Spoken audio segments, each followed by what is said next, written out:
اعوذ باللہ من الشیطان الرجیم بسم اللہ الرحمن الرحیم۔ کل میں نے 9 سے 15 تک کے آیت اور اس کا ترجمہ اور اس کے اندر جو ایڈ یا کمی کیا ہوا تھا ان کو ہائی لائٹ کیا جو ترجمے میں تحریف کیا تھا۔ آج انشاءاللہ 15 سے آگے چند آیت میں تلاوت کروں گا اور اس کے بعد اس کا ترجمہ اور اس کے اندر جو چیزیں تحریف کیا ہوا ہے اس کو ہائی لائٹ کر کے اس کی تفسیر کرتا ہوں۔ تو آگے چلتے ہیں آج کی آیت کی طرف۔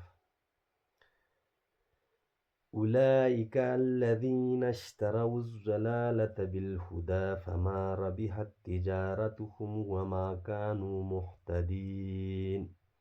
یہ وہ لوگ ہیں جنہوں نے ہدایت کے بدلے گمراہی خریدی تو ان کا سودا کچھ نفع نہ لایا اور وہ سودے کی راہ جانتے ہی نہیں تھے۔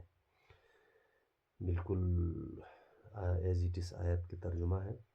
مثلهم كمثل الذي استوقد نارا فلما أضاءت ما حوله ذهب الله بنورهم وتركهم في ظلمات لا يبصرون۔ ان کی کہاوت اس کی طرح ہے جس نے آگ روشن کی تو جب اس سے آس پاس سب جگمگا اٹھا، اللہ ان کا نور لے گیا اور انہیں اندھیریوں میں چھوڑ دیا کہ کچھ نہیں سوجھتا۔ صم بکم عمی فہم لا یرجعون۔ بہرے، گونگے، اندھے تو وہ پھر آنے والے نہیں۔ او کصیب من السماء فیہ ظلمات ورعد وبرق یجعلون اصابعهم فی آذانهم من الصواعق حذر الموت واللہ محیط بالکافرین۔ یا جیسے آسمان سے اترتا پانی کہ اس میں اندھیریاں ہیں اور گرج اور چمک، اپنے کانوں میں انگلیاں ٹھوس رہے ہیں کڑک کے سبب موت کے ڈر سے، اور اللہ کافروں کو گھیرے ہوئے ہیں۔ یکاد البرق یخطف ابصارهم کلما اضاء لهم مشوا فیہ وَإِذَا أَظْلَمَ عَلَيْهِمْ قَامُوا وَلَوْ شَاءَ اللَّهُ لَذَهَبَ بِسَمْعِهِمْ وَأَبْصَارِهِمْ إِنَّ اللَّهَ عَلَى كُلِّ شَيْءٍ قَدِيرٌ۔ بجلی یوں معلوم ہوتی ہے کہ ان کی نگاہیں اچک لے جائے گی۔ جب کچھ چمک ہوئی اس میں چلنے لگے، اور جب اندھیرا ہوا ان پر تو کھڑے رہ گئے، اور اگر اللہ چاہتا تو ان کے کان اور آنکھیں لے جاتا، بے شک اللہ سب کچھ کر سکتا ہے۔ یہ ہے جی آج آیت نمبر 15 سے 20 تک کی آیت اور اس کا ترجمہ مختصراً۔ تو آج کی آیت میں کوئی تحریف نہیں ہے، مترجم نے بالکل ایز اٹ از اسی طرح لکھا ہوا ہے۔ تو میرا یہ ترجمہ اور تفسیر کرنے کا مقصد یہ ہے کہ مختلف مترجم نے قرآن کی آیت میں ترجمے میں بھی مختلف مکاتب فکر کے علماء نے اپنے اپنے عقیدے کے مطابق اس میں الفاظ ایڈ کیے ہوئے ہیں اور معنی بنایا ہوا ہے۔ تو میں ان چیزوں کو ہائی لائٹ کر کے جو قرآن کی آیت ہے اسی کے ترجمہ کرنے کی کوشش کرتا ہوں۔ تو 3-4 قرآن میرے پاس پڑھا ہوا ہے، میں ان کو غور سے دیکھتا ہوں اور اس کو پڑھتا ہوں، اس میں کیا چیز کس سے مختلف ہے، اس کے بعد میں فائنل ادھر یہ ولاگ میں وہ چیزیں ڈسکس کرتا ہوں۔ ایک فرقے کے قرآن ابھی تک مجھے نہیں ملا ہے، میں اس کا انشاءاللہ کوشش کر رہا ہوں کہ اس کا بھی تفسیر اور ترجمہ مجھے مل جائے تو اور کلیئرٹی ہوگی۔ ویسے میں نے کچھ پڑھا ہوا ہے ان کا، لیکن ابھی میرے سامنے موجود نہیں ہے، تو میں اس کو بھی لے کے آتا ہوں اور اس میں سے بھی کوشش کرتا ہوں۔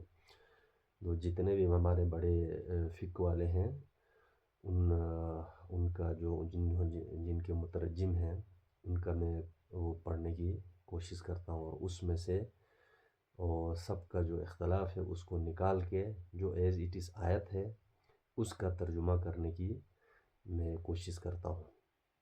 تو میں خود بھی قرآن کو سمجھنے کی کوشش کرتا ہوں۔ ابھی میں بھی طالب علم ہوں، میں کوئی قرآن کا فاضل مفتی تو نہیں ہوں، لیکن ان سب کو میں سامنے رکھ کر اس کی ترجمہ اور تفسیر کرنے کی کوشش کر رہا ہوں۔ تو آگے چلتے ہیں آج کی 15 سے لے کر 20 تک کی آیت کی تفسیر کے بارے میں۔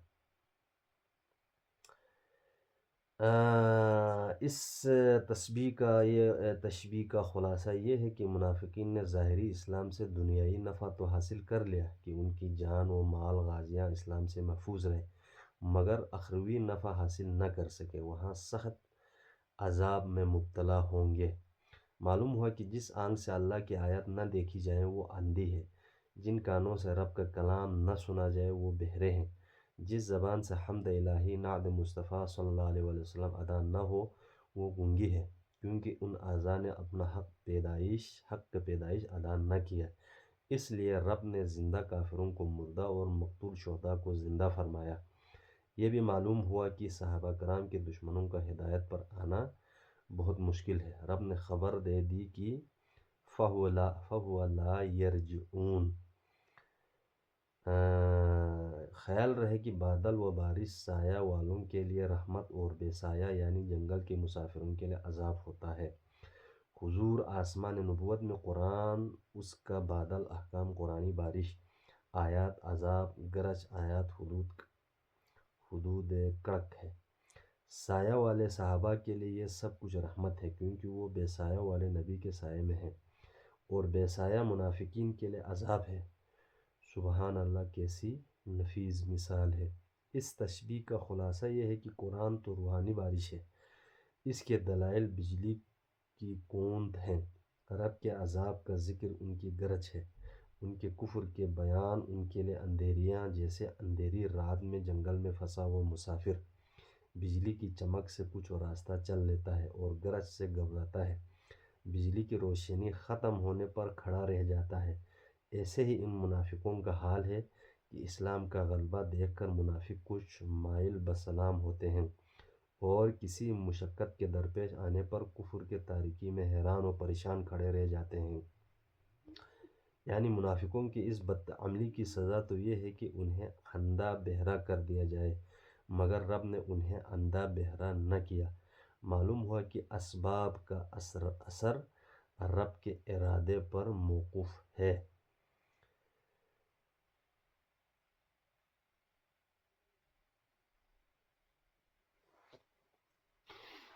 یہ مختصراً جو آیت میں نے تلاوت کی اور اس کا ترجمہ کیا، اس کا تفسیر اس مفسر نے اپنے انداز میں لکھا ہوا ہے۔ تو یہاں پہ جن آیت کا میں نے ترجمہ کیا ہے اس میں مطلب آج جو ہدایت والے اور گمراہ والوں کے حوالے سے ہے، یہ وہ لوگ ہیں جنہوں نے ہدایت کے بدلے میں گمراہی خریدی، تو ان کے سودا کچھ نفع نہ لایا۔ یعنی کہ ہدایت سے گمراہ اس میں جائیں گے تو لازم بات ہے نفع نہیں ہوگا، نقصان ہی ہوگا، اور گمراہ لوگ ہدایت کی طرف آئیں گے تو اس کا فائدہ ہوگا، نفع ہوگا، اور وہ سودے کی راہ جانتے ہی نہیں تھے۔ یعنی کہ ان کو اس سودے کا، ہدایت کا جو سودا ہے اس کا قدر ہی نہیں تھا، اگر جانتا تو وہ اسی میں رہتا، پھر گمراہ نہ ہوتا۔ تو اس کائنات میں بہت سے قسم کے انسان ہیں، تو کچھ ہدایت لے کر آتے ہیں اور ہدایت پر ہی ان کا خاتمہ ہوتا ہے، کچھ گمراہ ہوتے ہیں، بعد میں ان کو ہدایت ہوتے ہیں تو اس ہدایت پہ قائم رہ کے چلے جاتے ہیں۔ کچھ گمراہ آتے ہیں اور گمراہ ہی چلے جاتے ہیں، اور کچھ ہدایت پر آتے ہیں اور ہدایت پر ہی وہ دنیا سے چلے جاتے ہیں۔ تو یہ روح کی 4 قسم ہے، یہ میں نے سادہ الفاظ میں اس طرح سے بیان کیا ہے۔ تو اس میں ان لوگوں لوگوں کے لیے جو ہدایت پا کر گمراہ ہوئے ان کے حوالے سے اس آیت میں ذکر کیا ہوا ہے۔ مفسر نے اس کا اپنے انداز میں جو پہلے میں نے بیان کیا ہے، تو انہوں نے اپنے عقیدے کے مطابق یا اپنے محبت کے اس حوالے سے کچھ ادھر تفسیر فرمائی ہے۔ حالانکہ یہ اس جو میں نے بیان کیا ہے میرے اس میں یہی ہے، جو 4 قسم کے اللہ تعالیٰ نے انسان کے اندر روح پھونکا ہوا ہے ان کے حوالے سے ہے۔ بعض لوگ گمراہ ہی ہوتے ہیں تو ان کو کوئی ہدایت کرنے والا نہیں ملتا ہے، جب وہ ان کو ہدایت کرتے ہیں تو وہ ہدایت کی طرف آ جاتے ہیں اور دین اسلام میں مطلب مکمل وہ چلتے ہیں۔ تو بعض ہدایت والے ہوتے ہیں، بعد میں کچھ معاشرتی کچھ ان کے جو آس پاس کے ارد گرد کے جو اٹھنے بیٹھنے رہنے سہنے والے لوگوں کو دیکھ کر رنگ میں رنگ دیتے ہیں، تو وہ ہدایت پہ آتے ہیں لیکن بعد میں ان کا خاتمہ گمراہ پہ چلے جاتے ہیں۔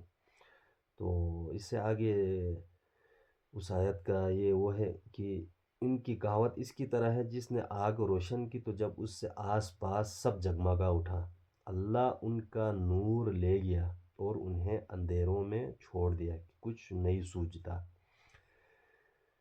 تو جب انہوں نے پرواہ نہیں کیا، جب خدا نے ان کو ہدایت دی اور گمراہ ہو گئے تو اللہ نے بھی ان کو پھر اللہ تو ہم سب کو پتہ ہے بے نیاز ہے، نہ اونگ آتی ہے نہ نیند آتی ہے، اس کو کسی چیز کی پرواہ نہیں ہے۔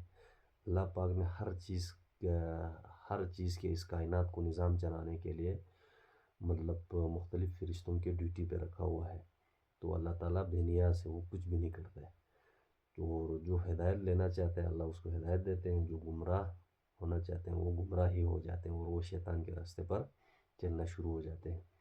تو خدا کو اس کے گمراہ ہونے سے یا ہدایت پانے سے اس کی ذات پہ کوئی فرق یا کوئی اثر نہیں پڑتا ہے۔ بہرے گونگے اندھے تو وہ پھر آنے والے نہیں ہیں۔ جو بہرے ہیں، اندھے ہیں اور گونگے، مطلب اس کا یہ مطلب ہے بہت سے ہم اپنے ارد گرد انسانوں کو دیکھتے ہیں، ان کو آپ ہدایت کریں یا قرآن حدیث سے کچھ اسلام کی تبلیغ کرنا شروع کریں تو وہ گونگے بہرے اندھے بن جاتے ہیں۔ اس کا مطلب یہ ہے کہ مطلب ان کو وہ سنائی نہیں دیتا، اس کان سے سنتے ہیں اور اس کان سے نکل جاتے ہیں اور اس کے اندر وہ بات ٹھہرتا ہی نہیں ہے۔ تو اس طرح سے وہ گونگے اندھے تو وہ بہرے پھر آنے والے نہیں، وہ پھر ہدایت کی طرف آنا مشکل ہے۔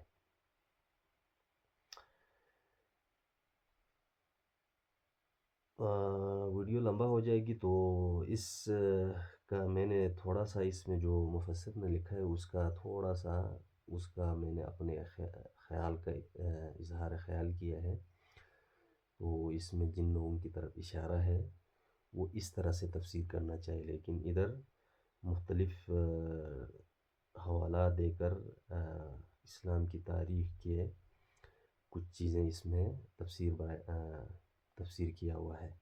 تو جو آیت جن لوگوں کے لیے ہے، جن کے لیے اس کے اوپر تفسیر کرنا چاہے، اس تفسیر میں یہ چیز نہیں ہے۔ تو جو میرے سامنے جو قرآن لکھا ہوا ہے، میں نام کسی کا نہیں لیتا جان بوجھ کے کہ یہ کس مکاتب فکر نے لکھا ہے یا کس مذہب کے علماء نے لکھا ہے، لیکن اس کو ایسا لکھنا چاہیے۔ اور یہ زیادہ تر جتنے بھی قرآن ہیں اس میں لوگوں نے اپنے اپنے عقیدے کے مطابق اس میں تفسیر بیان کیا ہوا ہے۔ مجھے صرف ان چیزوں سے اعتراض ہے۔ میں کوشش کرتا ہوں جس طرح کا قرآن کی آیت ہے اس کا ترجمہ ہو اور اس کا تفسیر بھی اسی کے حوالے سے ہونی چاہیے۔ اختلاف مجھے اس طرح سے مطلب یعنی کہ نفرت یا اس طرح سے نہیں ہے، لیکن اپنا اپنا ظرف ہے ہر انسان کا، ہر علماء کا۔ تو کوشش یہی کرنا چاہیے، ہم سب پہ فرض یہی ہے کہ جو خدا نے جو قرآن ہمیں دی ہے اس کا صحیح تعلیم ہم لوگوں تک پہنچائے۔ قرآن کسی کے پڑھانے سے کسی کے سمجھانے سے ہمیں نہیں سمجھ آ سکتا ہے، جب تک آپ خود غور نہیں کریں گے، خود غور و فکر نہیں کریں گے، صرف غور و فکر نہیں، خدا سے نماز پڑھ کے دعا کیا کریں کہ اللہ پاک مجھے قرآن پاک کی سمجھ دے، کیونکہ جس نے پڑھا ہے، جس نے ترجمہ کیے ہیں، جس نے تفسیر کیے ہیں، ہر کسی نے اپنے مطلب مقصد کے معنی تفاسیر اس میں بیان کیا ہوا ہے، تو انسان تذبذب کا شکار ہو جاتا ہے۔ میں بھی انہی میں سے ایک ہوں، میں بہت سے لوگوں کو پڑھتا ہوں، ہر مکاتب فکر کے اس کو پڑھنے کی کوشش کرتا ہوں تو مجھے تھوڑا سا تجسس محسوس ہوا، میں نے کہا یار یہ چیز تو نہیں ہے، تو مطلب جس طرح ادھر ایک آیت ہے مثال کے طور پر، اولئک علی ھدی من ربہم، یعنی کہ اولئک وہی لوگ، مطلب اس کا معنی یہی ہے۔ اب اس میں انہوں نے جیسے ان جیسے لوگ اس طرح کریں گے تو یہ مطلب اس کو تحریف کہا جا سکتا ہے۔ علی ھدی من ربہم یعنی اپنے رب کی طرف سے ہدایت پر ہیں، کہ ادھر ایز اٹ از اس کا ترجمہ اسی طرح لکھا ہوا ہے، تو جتنے بھی لکھنے والے ہیں ان کو اسی طرح لکھنا چاہیے۔ اب اس کے اوپر تفسیر بھی اسی طرح سے کرنا چاہیے، یہ میرا ماننا ہے۔ تو ویڈیو لمبی ہو جائے گی، آپ لوگوں کو ویڈیو پسند آیا تو لازمی اس کو لائک کریں اور اپنے دوستوں میں شیئر کریں، اور اس چینل کو لازمی سبسکرائب کریں، اور اس میں جو بھی آپ لوگوں کو کوئی اعتراض ہو، کوئی کمی پیشی رہ گئی ہو تو کمنٹ کر کے مجھے آگاہ لازمی کریں، اور تاکہ میری اصلاح ہو سکے۔ آپ لوگوں کا بہت بہت شکریہ۔